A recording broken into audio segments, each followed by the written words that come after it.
right, what's up, guys? Welcome to another video update for our Season 4 of the Star City Blood Bowl League. We just completed Week 6. We got 3 more weeks to go. The playoffs are kind of shaping up a little bit. There's still a lot of points to be had. There's still a lot of people who are still in this race who may appear first out, but could definitely come back and, if the right things line up, see themselves in the Season 4 playoffs. So, with that being said, we'll just kind of go through a little bit of what happened this week. As you can see here, the Wraith Serpents have taken first place still.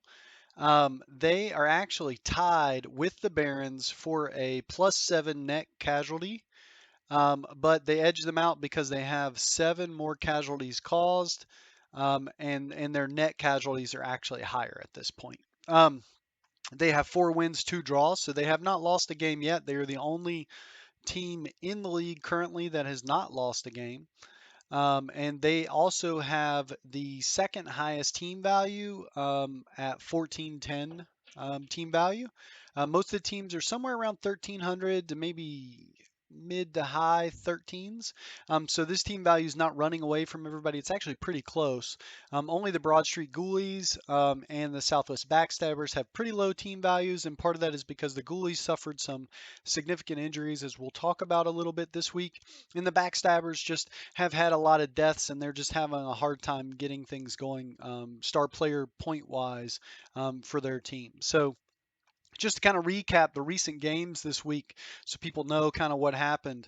The Ghoulies lost to the Hazmat Hulks. So that was kind of a little bit of I don't want to say it was an upset in my mind, but I wasn't sure who was really going to win that game. I think their skills are pretty close, and the Ghoulies have some really great players. But I think the Hulks got ahead. They injured the Star Ghoul of the Broad Street Ghoulies, and the Star Werewolf are both going to be out for the next game. One with an Ingling injury on the Werewolf, and the Ghoul also for a missing next game. Um, the K Spring Spartans went and visited Star City Stadium over where and played the Eshin Assassins, and that game ended 2-1. No significant injuries or casualties for anybody on that side. The Wraith Serpents and the Backstabbers played, and the Wraith Serpents edged that one out 2-0. The Night Terrors played the Barons, and the Barons just kind of piled it on and outscored the Night Terrors with just their flashy offense.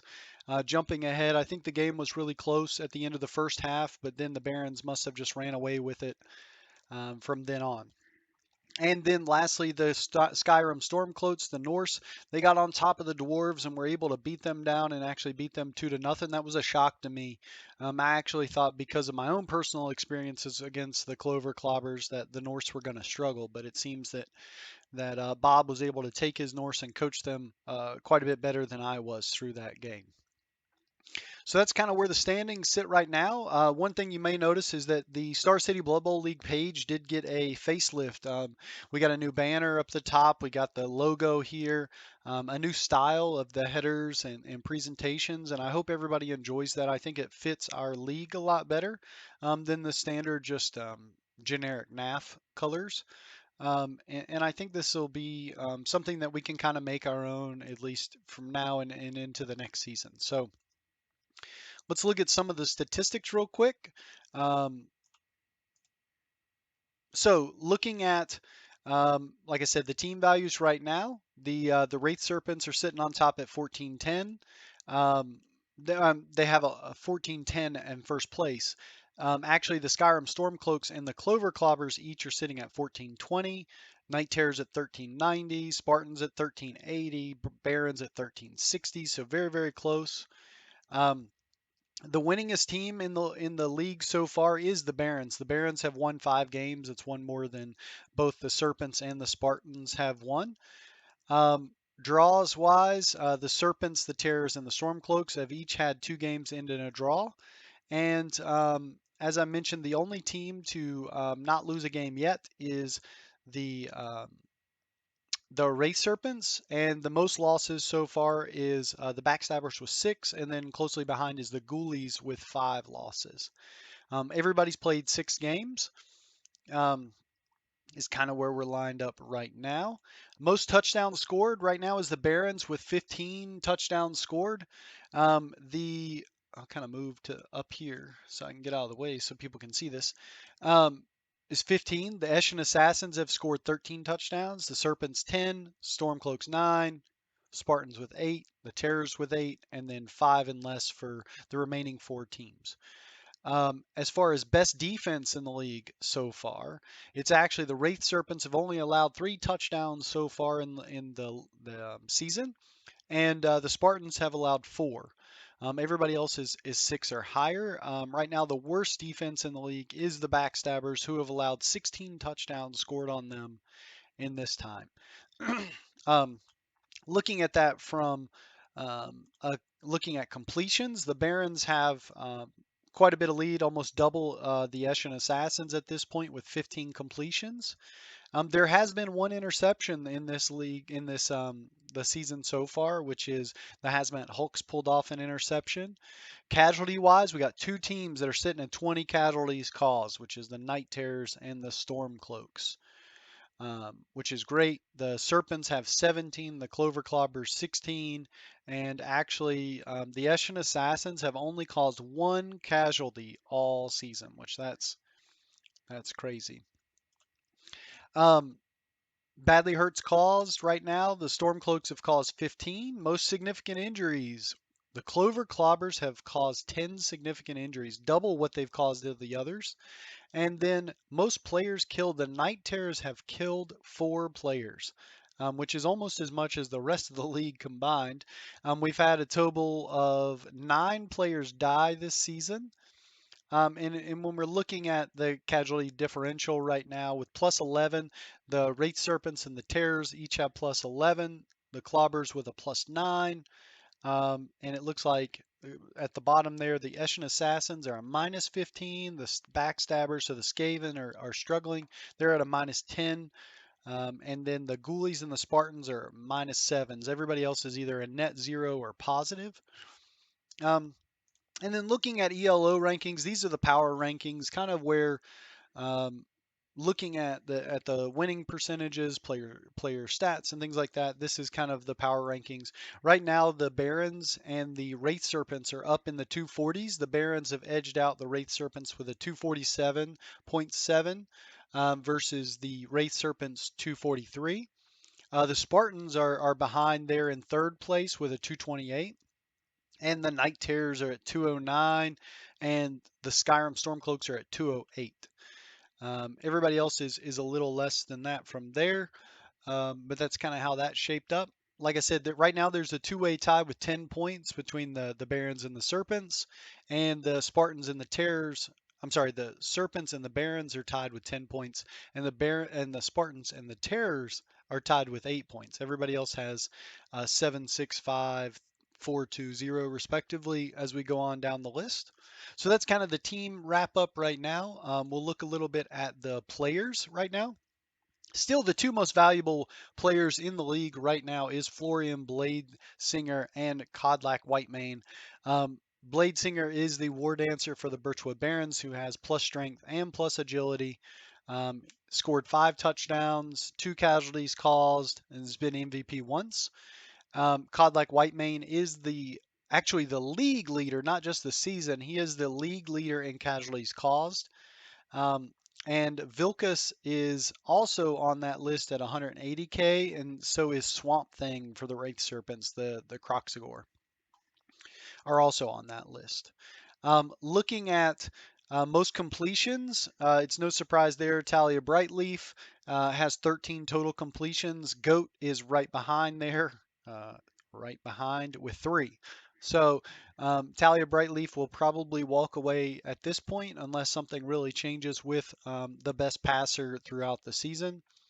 As I mentioned, there has been 1 interception. That was Kyle with the Hazmat Hulks has caused that 1 interception. Looking at casualties, Codlack Whitemane's up there first. Kyle with 6 casualties caused. And then Bubba Hotep and Old Blackthorn each have 5 casualties caused apiece. Codlack's 7 casualties, 6 were badly hurt, 1 was a killed player. I don't think any player. Oh, yep. Gruel with the Night Terrors has caused 2 killed players, which that's really surprising to me that the Night Terrors get him into enough of a scrum that he's actually taking people down. But I think he's a plus strength ghoul, so he's probably doing a lot of hitting on ball carriers. And most MVPs so far, we've got a tie with 3 apiece between Snips, Silent Paul, and Ray El Diablo Lewis, who has recently suffered a Ningling injury. But then here's the thing that shocks me the most. Star player points acquired this season. Check this out. 51 for Snip Silent Paul, who's scored 12 touchdowns so far and gotten 3 MVPs. The next person behind him is Kyle with 27. Norin with the Skyrim Stormcloaks at 26. Blade Singers at 24. Talia Brightleafs at 23.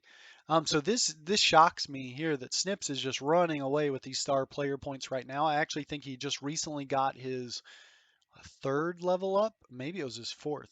Whatever he is now, a star player in the mind of ranking up within the Blood Bowl League, and that's kind of where we're shaping up right there. So we're gonna just look at the upcoming matches for this week. Let me see if I can get to that point. There we go. So right now, the Skyrim Stormcloaks are playing the Wraith Serpents. They're actually playing, I think, right now. I think they started at about 12 o'clock. That's going to be a really close match. I think that one of the things that's going to really hurt the Wraith Serpents is that they're still kind of slow to level. They haven't got a lot of skills on their players. So it's possible if the Stormcloaks show up, they can use their skilled players to kind of take advantage of the lesser skilled Lizardmen. And if Codlack can run around and get through this armor 9 of these Saurus, then they may be able to give trouble. I actually think that this is going to be, I think this is going to be a 1-to-1 draw. In my mind, if I was going to put a score prediction on it. The only thing that would maybe hurt the Stormcloaks quite a bit is they only have 11 players. They're running a journeyman at this point. Um, and so at this point in the league, they are shaped up pretty well. I don't think they have much guard. Actually, I don't think they have any. Yeah, no guard that I can see. They do have a leader thrower now. They also have tackle that would maybe be able to get ahead on a few skinks, take those out. So that's kind of what I'm thinking. I'm thinking a 1-to-1 tie right there for this week on that game. Next is the Night Terrors and the Clover Clobbers. So the Night Terrors ended up losing a ghoul recently. They have a new fresh ghoul, which is Teabag. Teabag has joined their ranks. And then let's see here. I don't think the Clover Clobbers are missing anybody at this point. Nope, they got 4 garters. They got lots of mighty blow. So this is going to be a close one. I think this one will actually be 1-0 with the Clover Clobbers taking this one. I think there's just too much guard, even against the mummies, even against the whites.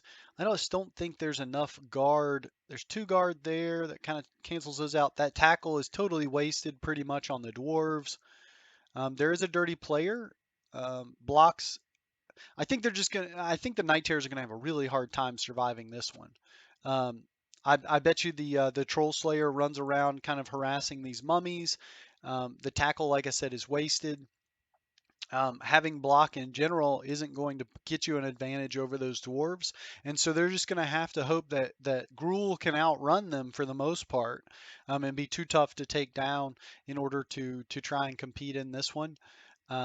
But I look to see the Clover Clobbers come up with a kind of an upset here and win this one 1-0.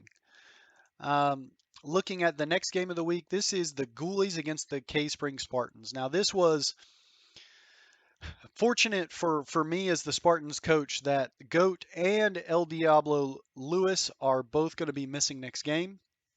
Um, that's their 2 star players. That's their 2 really skilled up players in general, as you can see. I don't think it looks like they have a movement werewolf. Um, so that's, I mean, movement 9 is nothing to scoff at. But there's no block on that werewolf. Um,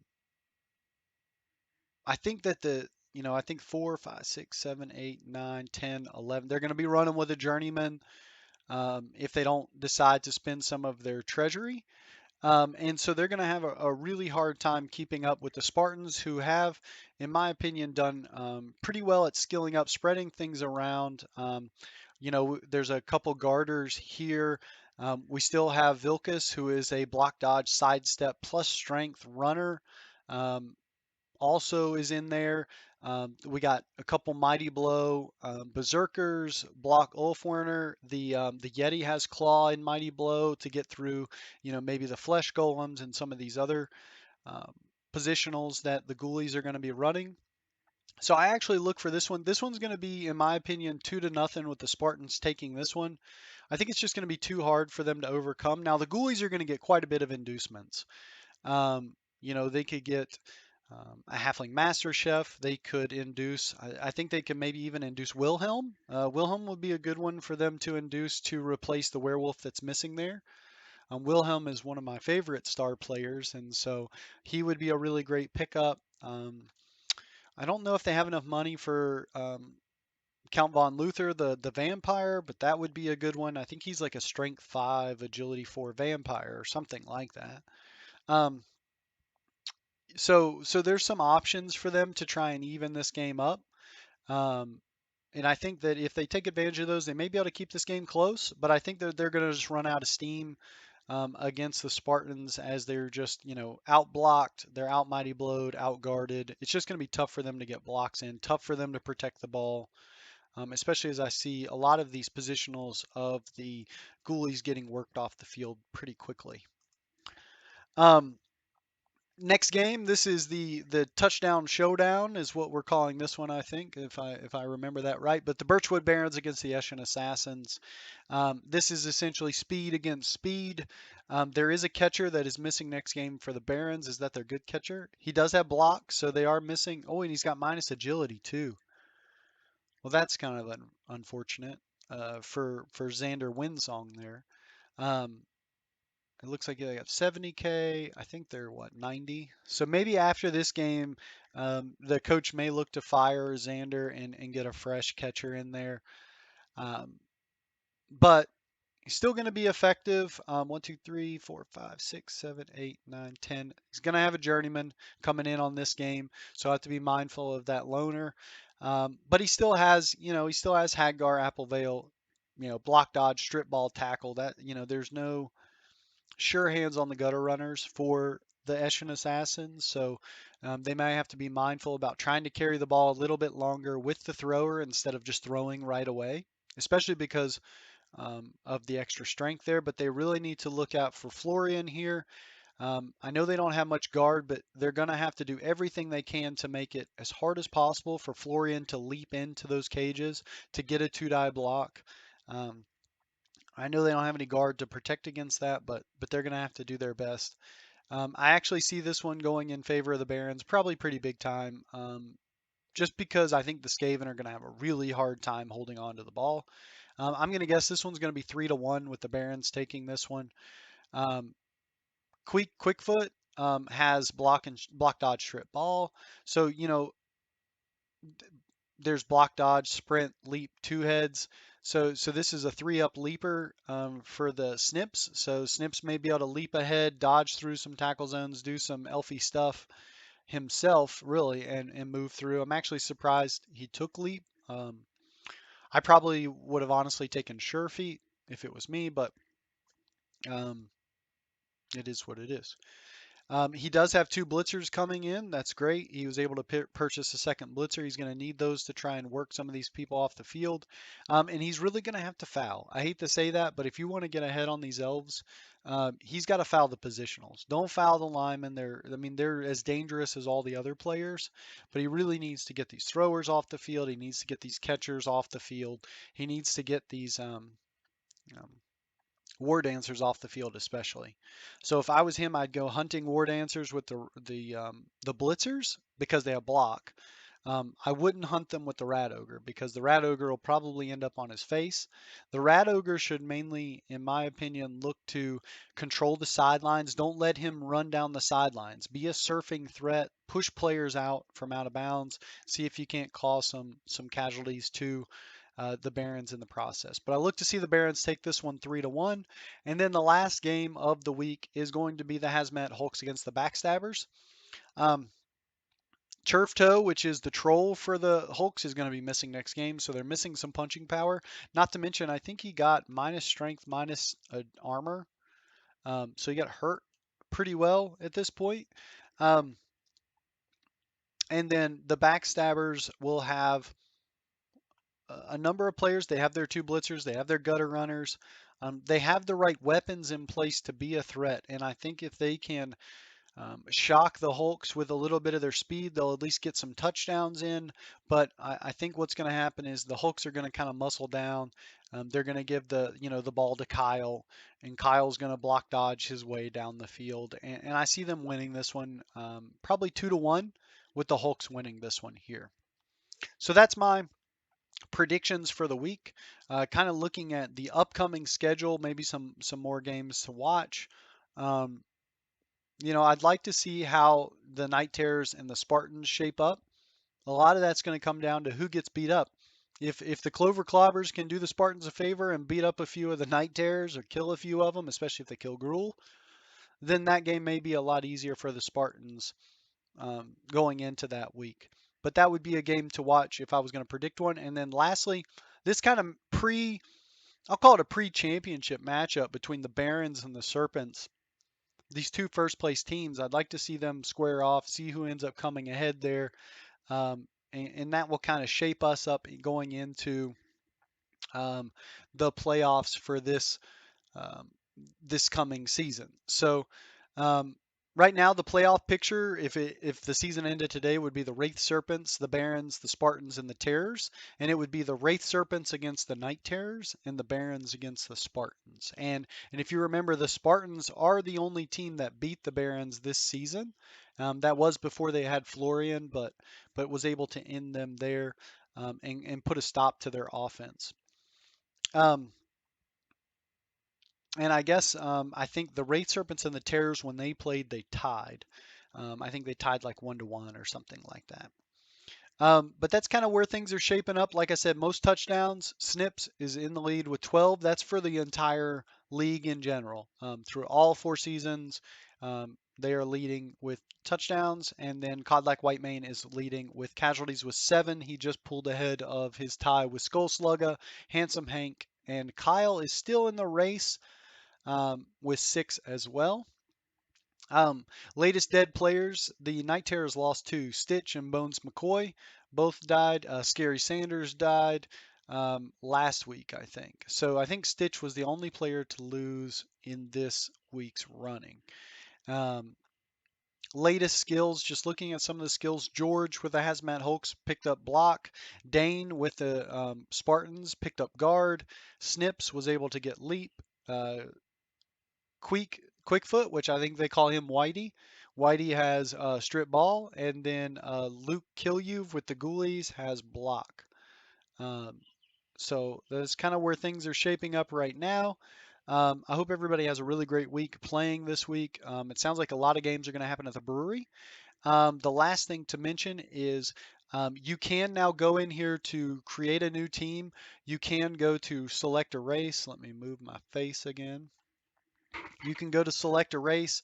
All these SLs, these are secret league stunty league teams. So if you want to go ahead and make your stunty league team, you can. They all should be working. It's 1,000 gold pieces or 1,000,000 gold pieces or 1,000K. So those are in there if you want to make them. I know a couple people have. I think we have an Eshin Adepts and we have a Squig Herders team so far. So you can go in there and make your teams now. Those are in there. We will do a Stunty League season following this season 4. It will probably be our last season before moving into Blood Bowl 2020. But that will not be until later this year, honestly, before the Stunty League season wraps up. So that being said, once 2020 comes around, this website will no longer work for Blood Bowl. Unfortunately, it's just not made. It's made in a really old website format. So adding, passing or anything like that, it's just not super easy to do. So we will have to figure out whether we're going to do pen and paper for a little while or even come back and um, figure out how to make this work or work with Google Sheets. I know Roland had mentioned that he was wanting to maybe come up with some alternative. Maybe that's out by that time. Um, but for right now, we don't really have a fallback plan other than pen and paper. The Big Lick Brawl is coming up in June. So right now we are sold out. There is a very high potential because of the new Virginia announcement that we get more positions. So if those open up, I would really love to see more of the Roanoke crew come to those. I know we have to wear masks, and that is what it is. But you get to play Blood Bowl. I know if you've come to Big Lick before, it is a blast. You get lots of cool swag. It's nice to just show up, represent the league. I'll probably look to get T-shirts made, things like that, with our NAF names and numbers and things like that on them, just like we have before. Maybe some updated color ones or something like that for 2021. Um, but I'd really like to see a lot of you guys come out if you missed the sign up. All right, guys. Well, that is it for this week. Have a great week. I will try and do another update in the coming weeks. I'll try to do one each week, especially as we're getting down towards the playoff time. But I hope everybody has a good rest of the week. Today's my birthday, so I'm 35. So happy birthday to me. And so I'm going to go enjoy my birthday and get planning for my match against the Ghoulies, hopefully in about a week. So everybody have a good rest of the day, and we'll talk to you soon. See ya.